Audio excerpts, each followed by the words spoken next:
கந்த சஷ்டி 6 நாள் விரதம் இருப்பவர்கள் இந்த விஷயங்களை மட்டும் செய்யக்கூடாது. செய்தால் விரதம் இருந்த பலனை கிடைக்காது.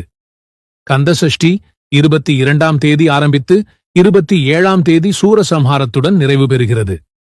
இந்த நாளில் நாம் என்னென்ன செய்யக்கூடாது என்பதை இந்த வீடியோ மூலம் தெரிந்து கொள்வோம்.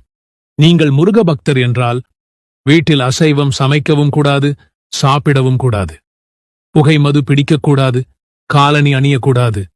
விரதம் இருப்பவர்கள் கண்டிப்பாக பகலில் தூங்கக்கூடாது. தீட்டு வீட்டிற்கு செல்லக்கூடாது, கடைகளில் சாப்பிடக்கூடாது. தரையில் சுத்தமான அல்லது புது துணி விரித்து உறங்கலாம்.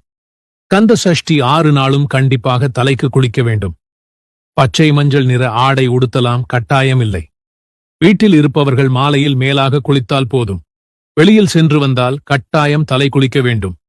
6 நாட்களும் தாம்பத்திய உறவில் கண்டிப்பாக இருக்கக்கூடாது. தேவையில்லாத வார்த்தைகள், வாக்குவாதம் இருக்கக்கூடாது. குழந்தை வரம் வேண்டி தம்பதிகளாக விரதம் இருப்பது சிறப்பு. மாதவிலக்காக இருந்தால் பூஜை அறைக்கு செல்லாமல் வீட்டில் உள்ளவர்களை தீபம் ஏற்ற சொல்லி விரதம் மட்டும் இருக்கலாம். காலையில் வைத்த நெய்வேத்தியத்தை மாலை நேர பூஜைக்கு அப்படியே விடக்கூடாது. புதியதாக தான் வைக்க வேண்டும். கோவிலுக்குச் சென்றோ வீட்டிலோ சூரசம்ஹாரம் பார்ப்பவர்கள் சம்ஹாரம் முடிந்தவுடன் கண்டிப்பாக தலைக்கு குளிக்க வேண்டும்.